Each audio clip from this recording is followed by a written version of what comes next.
ॐ नमो भगवते वासुदेवाय।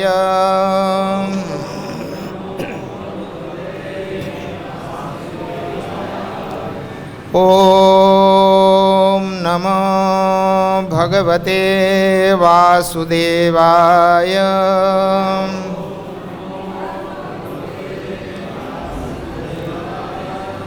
ॐ नमो भगवते वासुदेवाय।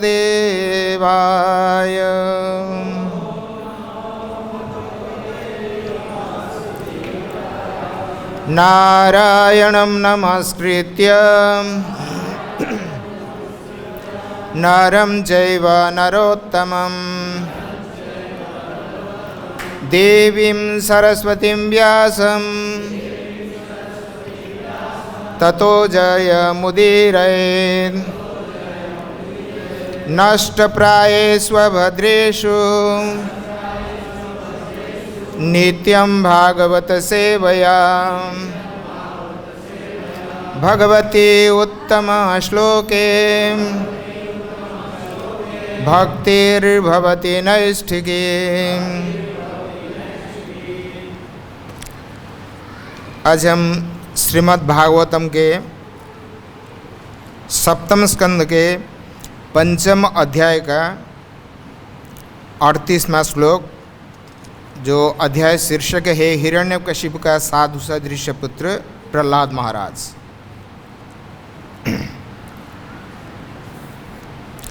श्लोक संख्या 38। सर्वैरुपायैर्हन्तव्यः सम्भोज शयनासनैः स्वहृद्लिङ्गधर शत्रुर्मुनिर्दुष्टमिवेन्द्रियम्। शब्दार्थ: सर्वैः सभी, उपायैः उपायों के द्वारा, हन्तव्यः मार डाला जाए, सम्भोजः खाते, शयनम लेटे, आसनैः बैठे हुए, स्वहृदलिंगधरः मित्र की भूमिका धारण करते हुए, शत्रु दुश्मन, मुनेः मुनियों की, दुष्टम अनियंत्रित, एवं जैसे, इंद्रियम इंद्रियां। अनुवाद एवं भावार्थ श्रील भक्तिवेदांत स्वामी श्रील प्रभुपाद जी के द्वारा अनुवाद। जिस प्रकार असंयमित इंद्रियां आध्यात्मिक जीवन में आगे बढ़ने के कार्य में लगे हुए योगियों के शत्रु होती हैं, उसी प्रकार यह प्रहलाद मित्र के समान प्रतीत होकर भी मेरा शत्रु है, क्योंकि इस पर मेरा बस नहीं चलता। अतएव खाते, बैठे या सोते हुए सभी तरह से इस शत्रु को मार डाला जाए। तात्पर्य: हिरण्यकशिपु ने प्रहलाद महाराज को मार डालने का अभियान नियोजित किया कि वह अपने पुत्र को खाते समय विष डालकर उसे उबलते तेल में बैठाकर, या जब वह सो रहा हो तो उसे हाथी के पैर के नीचे फेंककर मार डालेगा। इस तरह हिरण्यकशिपु ने अपने उस निर्दोष बालकों को, जो अभी केवल 5 वर्ष का था, मार डालने का इसलिए निश्चय किया क्योंकि यह बालक भगवान का भक्त बन गया था। भक्तों के प्रति ऐसे ही मनोवृत्ति होती हैं अभक्तों की।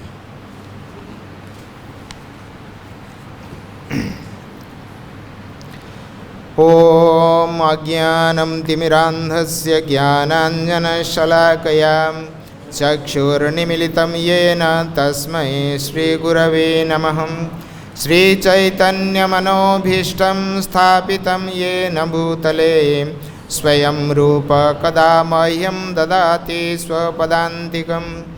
वन्देऽहं श्रीगुरोः श्रीयुतपदकमलं श्रीगुरुन् वैष्णवांश्च श्रीरूपं साग्रजातं सहगण रघुनाथान्वितं तं सजीवं साद्वैतं सावधूतं परिजनसहितं कृष्णचैतन्यदेवं श्रीराधाकृष्णपादान् सहगणललिता श्रीविशाखान्वितांश्च। हे कृष्ण करुणा सिन्धो दीनबन्धो जगत्पते गोपेश गोपिकान्त राधाकान्त नमोऽस्तुते। तप्त काञ्चन गौरांगी राधे वृन्दावनेश्वरी वृषभानुसुते देवी प्रणमामि हरिप्रिये। जयतां सुरतौ पंगोर्मम मन्दमतिर्गतिः मत्सर्वस्वपादम्बुजौ श्रीराधामदनमोहनौ दिव्यादिवृन्दारण्यकल्पद्रुमाद्धः श्रीमद्रत्नागारसिंहासनस्थौ श्री श्रीराधा श्रीलगोविन्ददेवौ पृष्ठलिभिः सेव्यमानं स्मरामि। श्रीमन्रासरसारम्भे वंशिवटतटस्थितः कर्षणवेणुष्वनैर्गोपीर्गोपीनाथ श्रियस्तु नः। जय श्री कृष्ण चैतन्य प्रभु नित्यानंद श्री अद्वैत गदाधर श्रीवासादि गौरभक्तवृंद। हरे कृष्ण कृष्ण कृष्ण हरे हरे हरे राम राम राम हरे हरे।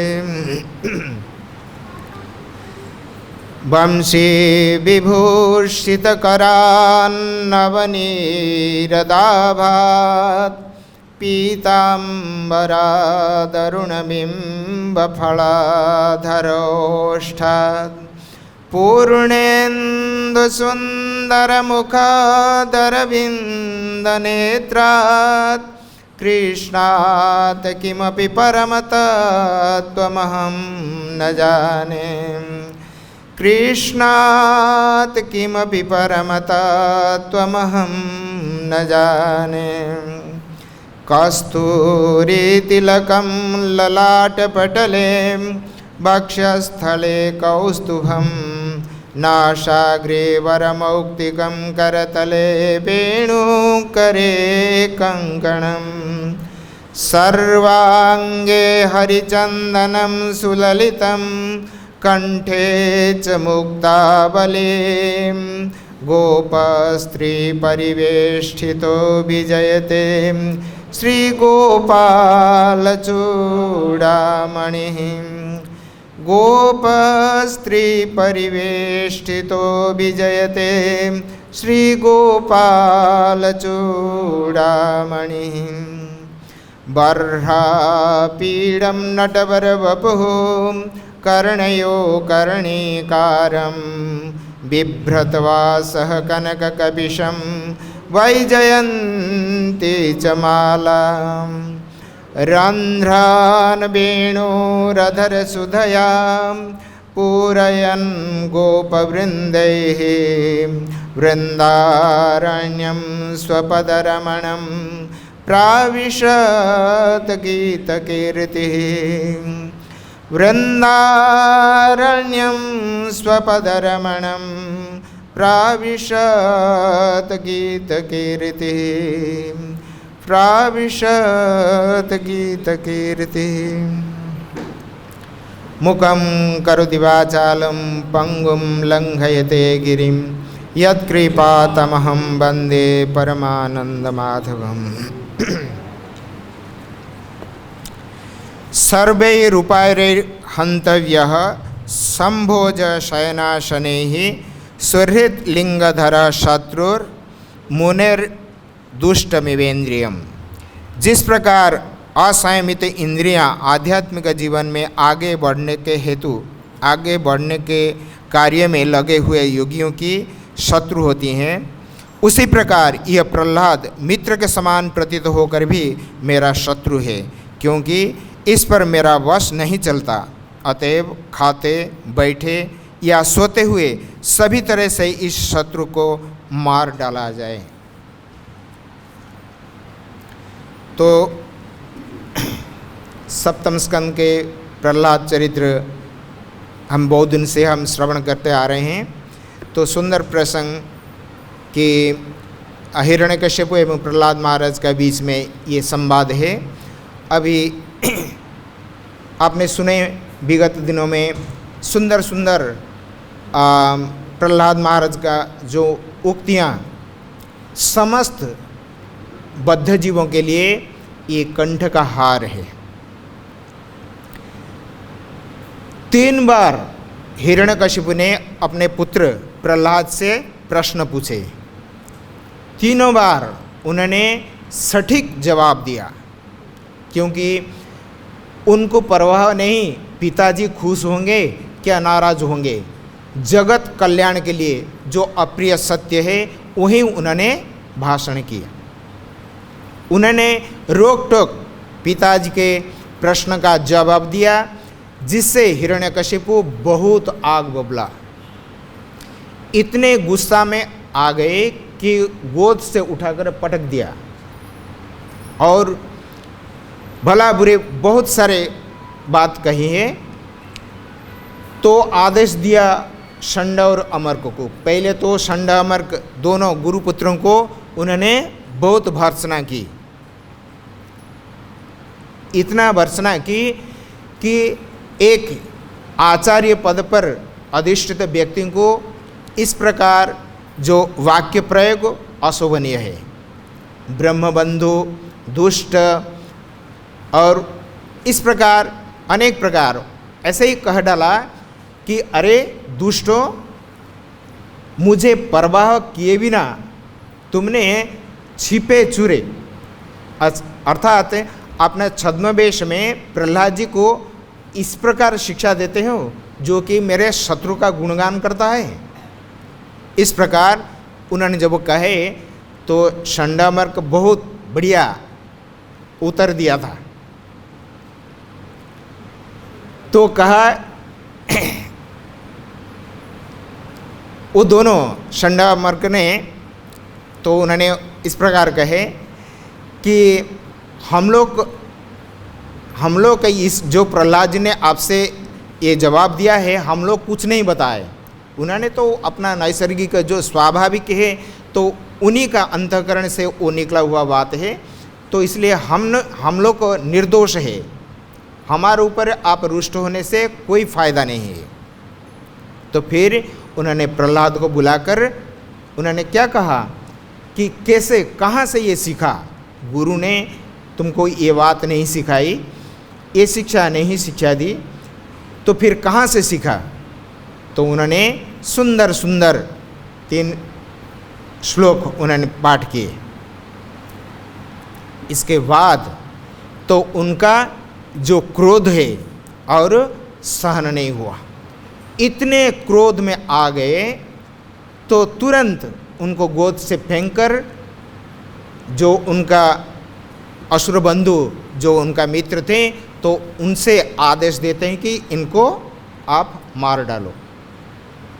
किसी भी प्रकार से ये शत्रु का गुणगान करने वाला ये मेरा ही शत्रु है, चाहे ये मेरे पुत्र हो कि या आत्मज हो कि कुछ भी हो।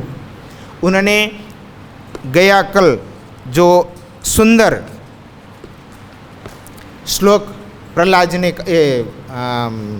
हिरण्यकशिपु ने कहा, उन्होंने क्या कहा, परोपि अपत्यम हितकृत यथौषधम स्वदेह जो अपि आमयवत् सूत अहितः छिन्द्या तदंगम यदुतात्मनो अहितम शेषम सुखम जीवति यद विवर्जनात्। उन्होंने कहा जैसे औषध हम निदान का रूप में रोग के निवारण के लिए खाते हैं, तो औषध हमारे जरूर ये हमारे हितकारी है। यद्यपि हमारे शरीर का वो अंगवा अवयवभूत नहीं है, क्योंकि ये वनस्पतियों से बनाया हुआ है। आजकल का दवाई नहीं है, एलोपैथिक नहीं है, जो वास्तव जड़ी बूटियाँ से, क्योंकि भगवान ने ये संसार बनाया ये उसमें मनुष्य के लिए, प्राणियों के लिए जो आवश्यक हितकारी वस्तु उन्होंने इस प्रकार वनस्पति उद्भिद बहुत सारे बना रखे हैं। उससे हमारे कदाचित कफ वात पित्त का जो वैषम्य होता है उनको संतुलित करने के लिए उन्होंने इस प्रकार ये सब जड़ी बूटियाँ बना रखे हैं। तो वो जड़ी बूटी मनुष्य का अवयव अंगभूत नहीं है, फिर भी मनुष्य आरोग्य के लिए उसको सेवन करता है और वो रोग मुक्त हो जाता है। तो इसलिए वो औषध भी हितकारी है। किंतु जो व्यक्ति अपने कोख से, अर्थात वो कहते हैं अपने आत्मज, अपने से जात हुआ जो प्रहलाद, ये साधु वेश धारण करके ये मेरे शत्रु ही है, शत्रु ही है। तो इसलिए उन्होंने कहा कि ये शत्रु को तो जड़ से मिटा देना ही चाहिए। जैसे शरीर में एक अंग विकल हो जाए, जैसे कैंसर आदि, कुष्ठ आदि, ये रोग ये अत्यंत दुस्साध्य रोग है। अगर ये शरीर में हो गया तो वो सारे अंग को व्याप्त हो जाता है और सारे अंग को नष्ट कर डालता है। इससे अगर व्यक्ति जीवित रहना चाहे तो उस अंश को शरीर से अलग कर देना चाहिए। इस प्रकार ये हमारे वंश में असुरकुल में, ये जो चंदन वन रूपी असुरकुल में ये कंटक का वृक्ष, ये बबुल का पेड़ आ गया कहाँ से, इसको तुरंत काट कर उखाड़ कर फेंक देना चाहिए। इस प्रकार उन्होंने आदेश दिया। तो फिर आज कह रहे हैं कि जिसलिए यस्मात् अयम सुहृत लिंगधरः, टीकाकारों ने कहते हैं जिसलिए ये सुहृत लिंगधरः, ये तो पुत्र वेश में ये शत्रु ही आया है। क्योंकि पुत्र हमेशा पिता का क्या होता है, स्वरित होता है। स्वरित मतलब हिताकांक्षी। ऐसे ही कहा गया, शास्त्रों में कहा गया कि पुत्र पिता को पूत नामक नरक से उद्धार करता है। तो नरक से अगर किसी व्यक्ति को किसी ने उद्धार कर दिया तो जरूरी वो हिताकांक्षी होगा। तो इसी सेंस में तो ये सुहृत लिंगधर है, ये साधु पुत्र वेश धारण करके आया हुआ है, पर ये तो शत्रु ही निकाला है, ये शत्रु ही बन गया मेरा। शत्रु रेव ही तस्मात् सर्वैर उपायैर हंतव्य, सभी प्रकार उपायों से इनको मार डालना चाहिए। यह हिरण्यकशिपु का मंतव्य है। किसके सर्वे उपाय, क्या क्या उपाय है? ये कहते हैं उपायन, ये कहते हैं संभोज, संभोज भोजन, सम्यक भोजन।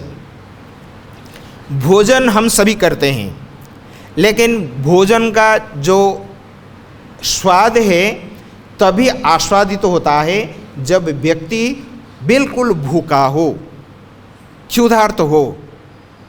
चाहे किसी भी प्रकार भोजन हो, वो पल पल उसको आस्वादन करेगा। तो इसलिए उन्होंने ये कहते हैं कि संभोज, भोजन के द्वारा। किस प्रकार भोजन? ना प्रहलाद को खाना मत दीजिए, उसको भूखे रखा जाए। जब उनको उत्कट तीव्र क्षुधा उत्पन्न होगा तो फिर ही तो उनको भोजन, अत्यंत स्वादिष्ट भोजन लेकिन भोजन कैसे ना विषलिप्त, उसमें जहर मिला हुआ है, घुला हुआ है। इस प्रकार वो भोजन को उसको दो और वो क्षुधार्थ के मारे वो तो उसको खा डालेगा और जिसके फलस्वरूप उसका जीवन हानि होगा। तो इसलिए उन्होंने कहते संभोज शब्द प्रयोग किया। और फिर कहते हैं शयन, संभोज शयन।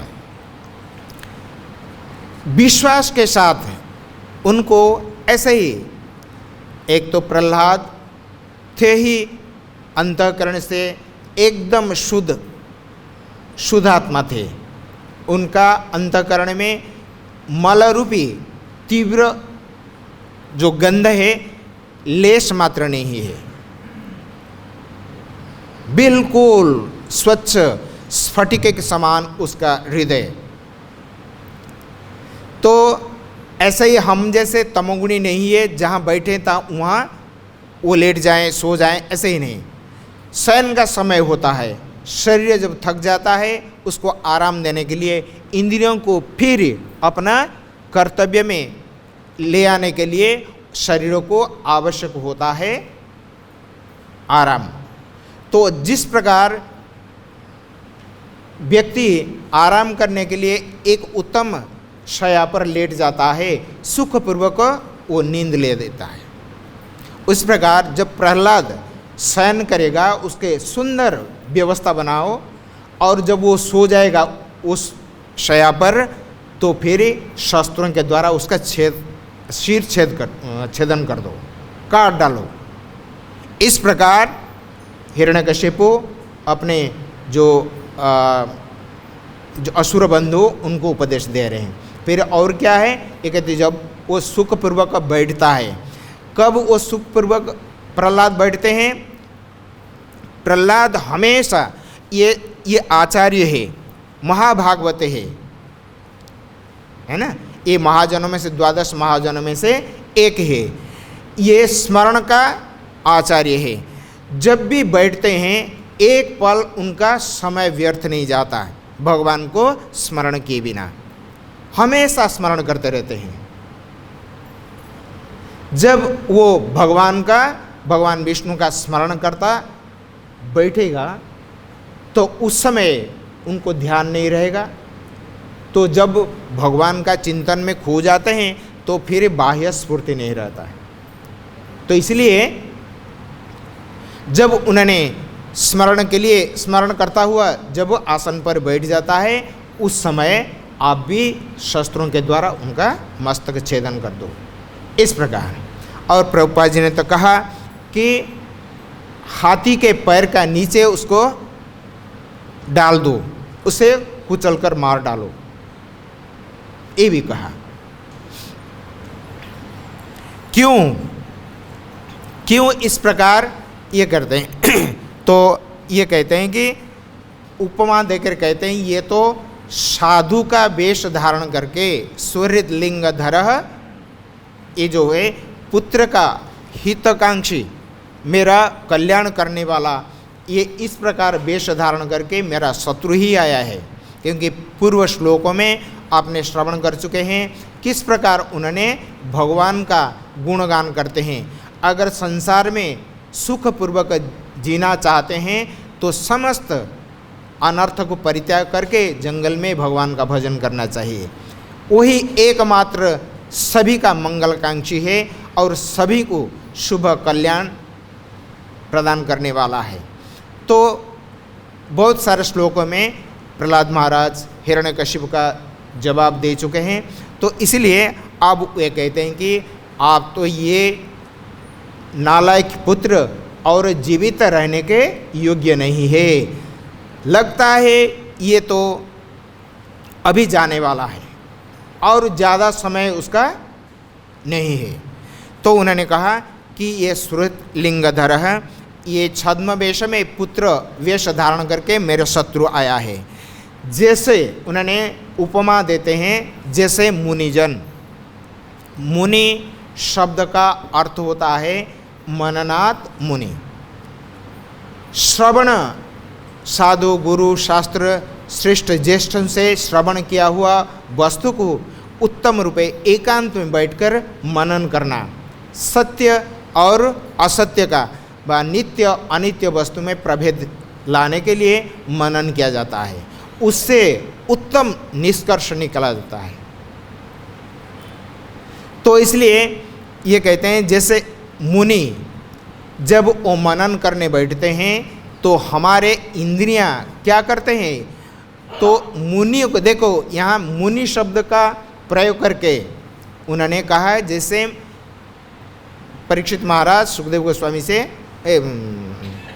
सुखदेव गोस्वामी परीक्षित महाराज से कहते हैं कि मुनि, ये इंद्रियां, तो वो मननशील मुनि को भगवान का चरणारविंद में जो मनन चिंतन वो करने नहीं देता है, बाह्य विषयों के प्रति इंद्रियों को भगा कर ले जाता है।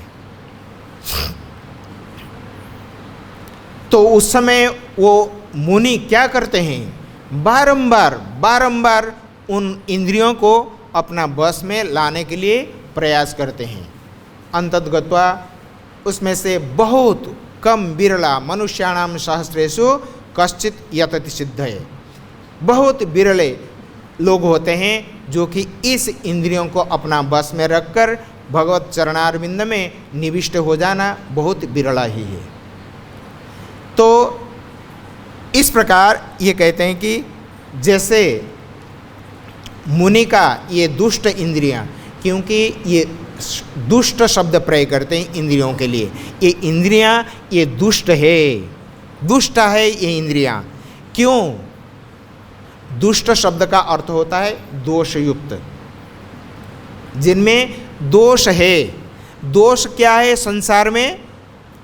सारे भगवान एवं भगवान के संबंधित भक्तजनों के अतिरिक्त संसार में सभी ही दुष्ट वस्तु है। तो उनमें अब अगर हम अभिनिवेश करेंगे, चिंतन करेंगे, मनन करेंगे, तो अंततगत्वा हमारे नाश ही होगा, कल्याण कदाचित उससे संभव नहीं है। तो इसीलिए शास्त्र में इन इंद्रियों का बारे में बहुत सुंदर बात कही गई। आप लोग सुने होंगे कि श्रीमद् भागवत में 11वां स्कंद में और जगह जगह पर उन्होंने इस श्लोक को प्रयोग करते हैं। ये वास्तव में भागवत का श्लोक नहीं है, ये है सुभाषिता नहीं है, ये जो भी है किसी मननशील व्यक्ति उनको लिखे होंगे। ये जरूर ये व्यक्ति आध्यात्मिक मार्ग में बढ़े चढ़े हैं। इंद्रियों का जो प्राबल्य है और उनका निवारण कैसे होता है, और वो इंद्रियां, असंयत इंद्रियां किस प्रकार व्यक्ति को लेकर मौत का घाट उतार देता है, तो उसका बारे में एक सुंदर श्लोक है। ये कहते हैं, कुरंग मातंग पतंग मीना हतः पंचभीरेव पंच एक प्रमादी सकथम न हन्यते यह सेवते पंचवीरेव पंच। कहते हैं पांच प्राणियों का नाम गिनाए उन्होंने। कहते हैं कुरंग मतलब हिरण, मातंग मतलब हस्ती हाथी, और पतंग जानते, पतंगे छोटे छोटे कीड़े होते हैं जो शाम को जब बारिश के समय बहुत सारे हो जाते हैं, वो पतंगे होते हैं। इनका दृष्टांत भी भगवान गीता में कहे, यथा नदीनां बहवम्बुवेगा समुद्रमेवापि मुखा द्रवन्ति यथा पतंगा यथा ज्वलनम पतंगा विशंति नाशाय समृद्ध वेगा। ये पतंगे किस प्रकार आग को देखकर, अग्नि को देखकर अपने को न्योछावर कर देते हैं। वो आग में कोई विचार नहीं, तुरंत उसमें प्रविष्ट हो जाते हैं और अपने को नाश कर डालते हैं। तो ये पतंग है। फिर कहते हैं मीन, मत्स्य, मछलियाँ, ये सब मारे जाते हैं। ये 5 जो होते हैं, कुरंग, मातंग, पतंग और मीन, पतंग, मीन, ये सब मारे जाते हैं। किस प्रकार? ना एक एक इंद्रियों के बस होकर, इंद्रियों के बस होकर, इंद्रियां किस प्रकार इन लोगों को मार डालते हैं। जब एक एक इंद्रियों के साथ इस प्रकार खिलवाड़ करने से व्यक्ति का मौत हो जाता है। जिनके पास 5 इंद्रियां हैं, जैसे हम लोग, हमारे पास 5 इंद्रियां हैं ना, क्या क्या है? चक्षु, कर्ण, नासा, जिह्वा, त्वक, ये 5 इंद्रियां हैं, ये ज्ञानेंद्रियां हैं। जिनके पास इस प्रकार 5 ज्ञानेंद्रियां हैं तो इनका हालत क्या होता होगी, आप विचार करो। कैसे हम इन इंद्रियों को कैसे हम इस्तेमाल करते हैं। भले ही हम कह देंगे कि इन इंद्रियों का जो विषय है, क्योंकि 5 संसार में 5 ही विषय होते हैं, छठवां तो है ही नहीं। शब्द, स्पर्श, रूप, रस, गंध, ये 5 ही होते हैं। यही 5 विषय ही मनुष्य को किस प्रकार बंधन में डालता है और अंततगत्वा उनको मार डालता है। तो उन्होंने दृष्टांत देते हैं कुरंग, हिरण। हिरण ये शब्द प्रेमी होते हैं। जैसे हम सुंदर सुंदर भजन हम सुनते हैं ना, तो श्रुति मधुर होता है, तो चलते हुए अगर कहीं भगवान का भजन सुंदर गान हो रहा है तो हम वहाँ खड़े रह जाते हैं। तो ये मृग ऐसे ही है, ये शब्द प्रेमी होता है। तो जब ये व्याध, बहेलिया जब शिकार में जाता है, वो जानता है कहाँ पर हिरण विचरण करते हैं। ये हिरण जंगल में जहाँ हरी हरी घास होते हैं उन इलाका में वो विचरण करते हैं, आसपास में रहते हैं। तो ये सब वो जो व्याध होता है उनको पता होता है। तो जब उनको मार कर खाने के लिए वो इच्छा करता है, तो इस प्रकार उन्होंने सुंदर सुंदर वेणुनाद करता है, बंसी वादन करता है, सुंदर गान ये करता है। तो वो जो हिरण वो झुंड के साथ जो चर रहे थे, तो जब उनका ये कर्ण गह्वर में वो मधुर ध्वनि प्रविष्ट होता है, तो वहीं पे वो दांत में घास को दबाकर वहीं स्तब्ध हो जाते हैं। खाना नहीं, आगे चलना नहीं, पूरा वहीं खड़े खड़े रह जाते हैं। तो इस अवसर को प्राप्त होकर वो जो शिकारी तो पीछे से जाता है, प्रहार करता है, वह बांध लेता है, तो उनको लेकर आता है और फिर या तो ये बेचता है तो या तो वो अपना भोजन बनाता है। इस प्रकार ये कुरंग का दशा है। ये किस प्रकार इंद्रिय? ये श्रोत्र इंद्रिय का वश में होकर। फिर आता है मातंग, हाथी। ये स्पर्श इंद्रिय से वशीभूत है। जब जंगल में हाथी है, हाथी को वश में करना मनुष्य के पक्ष बहुत कष्ट साध्य है, पर मनुष्य हाथी से बहुत बुद्धिमान है। तो उन्होंने क्या करते हैं, तो इनका स्पर्श जब हाथी का संभोग होता है, अगर किसी व्यक्ति ने, अनजान व्यक्ति ने वहाँ चला गया तो वो जीवित तो वापस आना मुश्किल, मार डालेगा, क्योंकि वो सोचता है कि हमारे भोग में ये बाधा डालने आया है, तो वहीं वो पैर में कुचल देता है। तो ये बुद्धिमान मनुष्य क्या करता है ना, जंगल में एक खाई बनाता है और चारों ओर खाई बना देता है और बीच में एक हाथीनी को रख देता है। ये आर्टिफिशियल है, कृत्रिम है, और उसमें बैकग्राउंड में उनसे साउंड फिटिंग किया है। जैसे ही उनका संकेत है, जब उनका ऋतु का काल होता है, समों का समय होता है, जैसे आवाज़ से उन्होंने पहचान पाते हैं, तो उसी आवाज़ से वो साउंड करता है। तो हाथी तो वो शब्द को सुनकर वो आ जाता है, क्योंकि उसको पता नहीं है ये खाई है, लेकिन खाई में ये सब घास फूस ये सब भरा रहता है, उनको पता नहीं चलता है। वो तो मदमत्त होकर वो हाथी का स्पर्श करने के लिए पूरा आवेश होकर वहाँ दौड़ता है। जब खाई में गिर जाता है तो फिर वो महावत आता है, अंकुश लाकर अपना बस में लाकर उनको अपना बस में कर लेता है। ये है मातंग। फिर पतंग, जैसे हम कहें बरसात में ज़्यादातर हम देखते हैं बहुत सारे कीड़े मकोड़े उत्पन्न होते हैं। अगर आप शाम के टाइम में, दिन में तो सूर्य किरण रहते हैं, आग का प्रभाव निष्प्रभ हो जाता है तो पता नहीं चलता है। जब सूर्य अस्त हो जाते हैं तब रात के समय अगर हम कहीं आग जलाते हैं, वो पतंग का वो इतने रूप के प्रति इतने आकृष्ट है, उनका आकर्षण रूप के प्रति इतना अधिक है, तो उन्होंने सोचते हैं कि ये मेरे इंद्रियों का भोग्य का वस्तु है। तो बिना सोच, एक तो उनका पास ऐसे ही सोचने के लिए कोई बुद्धि नहीं है, तो एकदम रस होकर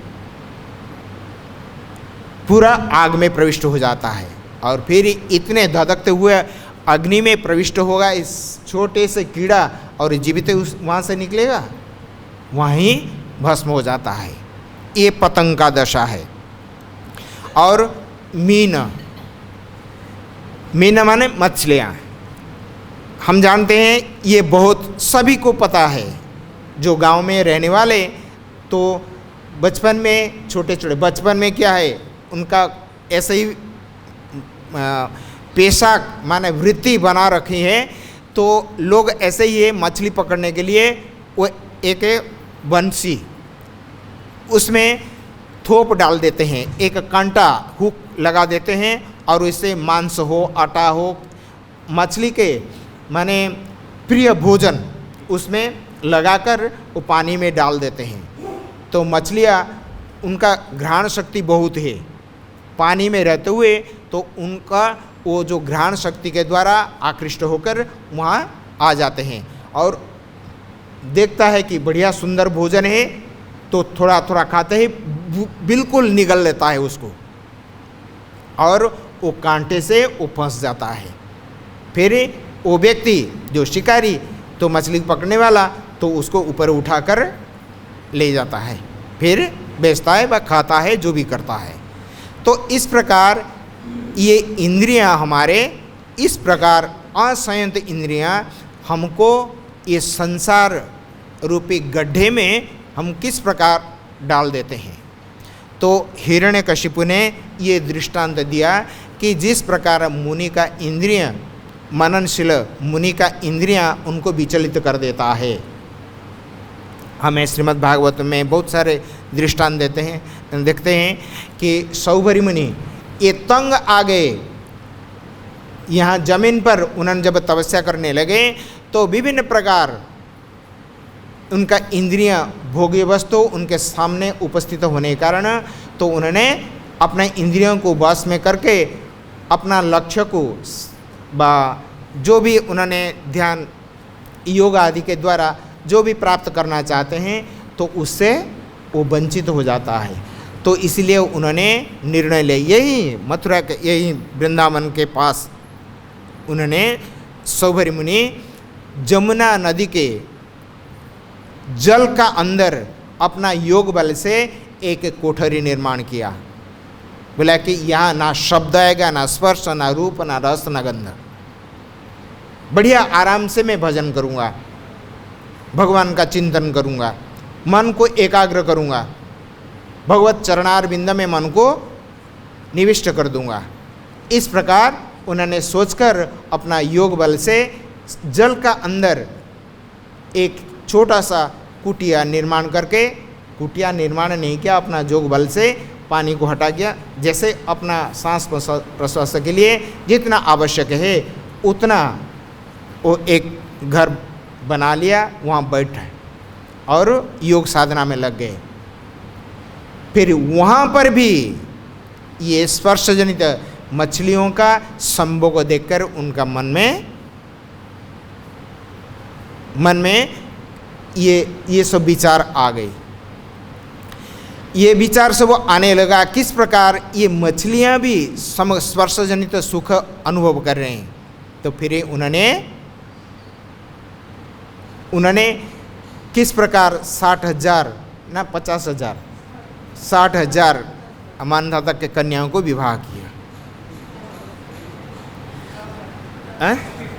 जो चले कोई बात नहीं है, ये चाहे एक क्यों ना हो, ये मुनि जो अपना इंद्रियों को बस में करके भगवान के चरण में अपना मन को लगाना चाहते हैं, एक ही कन्या पर्याप्त है उनका योग तपस्या भंग करने के लिए। तो इसलिए तो किस प्रकार ये संसार में भगवान ये सृष्टि रचना की है, क्यों ये सृष्टि रचना की है? क्योंकि हम जैसे बद्ध जीवों को ये संसार में ज़्यादा समय न रहने के लिए ये सलाह भगवान का ये है, और कुछ उद्देश्य नहीं है। और उनमें शरीर बनाए, मनुष्य शरीर, और शरीर में ये 5 इंद्रियां, 5 कर्मेंद्रियां, एक मन, ऐसे ही 11 इंद्रियां उनमें फिट कर डाले। ये इंद्रियां जैसे खिड़कियां होती है ना, ये जैसे हम लगाए हैं कमरे में, ये बाहर का या तो जो वायु का आना जाना, या हम अंदर रहकर बाहर को हम देख सकते हैं। तो इस प्रकार उन्होंने ये 5 ज्ञानेंद्रियां इस शरीर में फिट कर दिए। बाहर का शब्द स्पर्श रूप रसगंध को उन्होंने लाकर मन में पहुंचाएंगे। मन उनको खूब खूब भोग करेगा, और मन का यही दशा होता है कि कितने भी उनको आप भोग्य वस्तु प्रदान कीजिए, वो कभी संतुष्ट नहीं होने वाला है। श्रीमद् भागवत में हम पढ़े हैं, ययाति ना, ययाति महाराज, ययाति, उन्होंने एक श्लोक कहे, जब ययाति महाराज शर्मिष्ठा और देवयानी को विवाह करने के बाद देवयानी जब शर्मिष्ठा से रुष्ट होकर विद्वेष भाव पोषण करके अपना पति से मोल ले लिया, बोला कि नहीं, आप उनसे पुत्र संतान उत्पादन नहीं कर सकते, आप मुझे विवाह किए, मैं आपका विवाहिता पत्नी हूँ, वो तो दासी रूप में आई है शर्मिष्ठा, आप उनसे पुत्र संतान उत्पादन नहीं कर सकते। लेकिन उन्होंने वो कहे ये भी राजा के कन्या है, दासी के रूप में आए हैं, तो उससे क्या होगा, वो भी क्षत्रियाणी है और मैं क्षत्रिय हैं, तो उनका जब समय है तो उन्होंने उनको अप्रोच किए, अनुनय विनय किए, तो उनसे सहमत होकर उनसे उन्होंने मान लिया और 3 पुत्र उत्पन्न हुए। तो उससे बहुत क्रोधान्वित होकर शर्मिष्ठा अपना वो ससुरालय पति को त्याग करके अपना मायके चले गए। उस समय ये महाराज बहुत चिंतामग्न हो गए, क्या हो गया, इतना सुंदर पत्नी ब्राह्मण का कन्या है और वो छोड़कर चली गई, मैं किस प्रकार इंद्रियों का बस में होकर तो उनका बात नहीं मानी। तो उन्होंने एक श्लोक कहा, ये श्लोक का अर्थ ये होता है कि जब इंद्रियों को हम भोग्य वस्तु प्रदान करते हैं, कभी इंद्रियां उससे संतुष्ट नहीं होते हैं, जितने भी आप दे दीजिए। न जातु काम कामानाम उपभोगे न शाम्यति हविषा कृष्णावर्थ में भूय एव विवर्धते।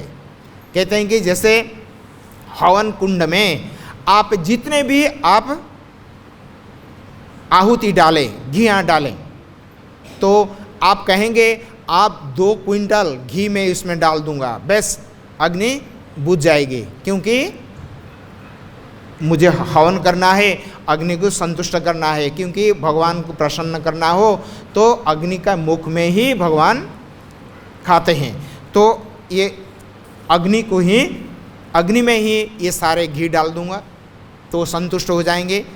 लेकिन नहीं, जितने भी आप डालेंगे वो उतने ही धधकते हुए उनका वेग बढ़ेगा।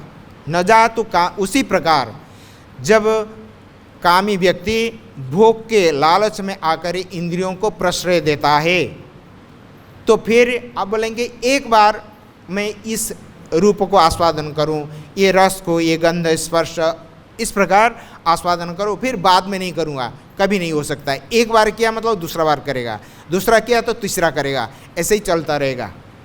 अगर आप नहीं देंगे उस हवन कुंड में घी, 1 किलो घी हवन के बाद बिल्कुल आप बंद कर दीजिए घी देना।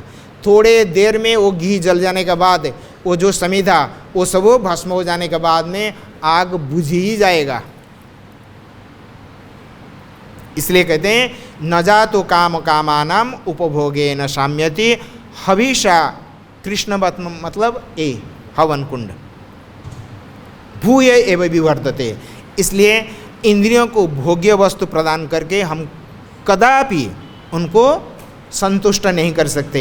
एकमात्र उपाय इंद्रियों को अगर हमने बस में करना चाहें तो एकमात्र भोग्य वस्तुओं को उससे हटाना चाहिए, नहीं देना। मन कितने भी चाहें, कितने भी व्याकुल हो, थोड़े देर में तो ऐसे ही रो रो कर, जैसे बच्चा रोता है, माँ जानती है कि अभी बच्चा ऐसे परेशान तो करते, काम धाम करने नहीं देता है, तो थोड़ा देर में रोएगा, ये दो वो दो, और जब नहीं जाती मैं उसके पास तो फिर अपना पे फिर वो रोना बंद कर देता है और फिर अपना खेलना शुरू कर देता है, भूल जाता है किस लिए माँ के लिए वो चिल्ला रहा था अभी।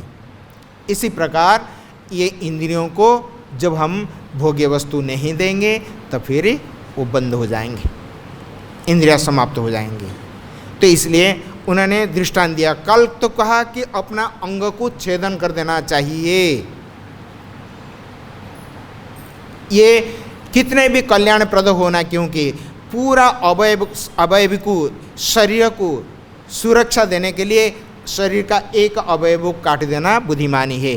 तो उन्होंने कल कहा था, आज कहते हैं कि ये मुनि असंयत इंद्रिय वाला मुनि का मन जिस प्रकार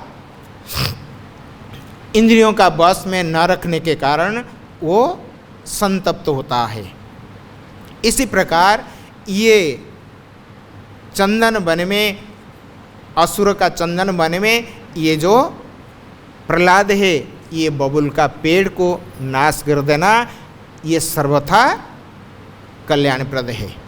तो इस प्रकार उन्होंने फिर आगे क्या कहेंगे, अपना जो असुर बंधु उनको निर्देश देंगे और कठोर से कठोर, लेकिन प्रहलाद वो अचूक है, ये अटूट हो, उनका प्रतिज्ञा अटल है, क्योंकि संसार का वस्तु के प्रति उनका थोड़े से भी लालच नहीं है।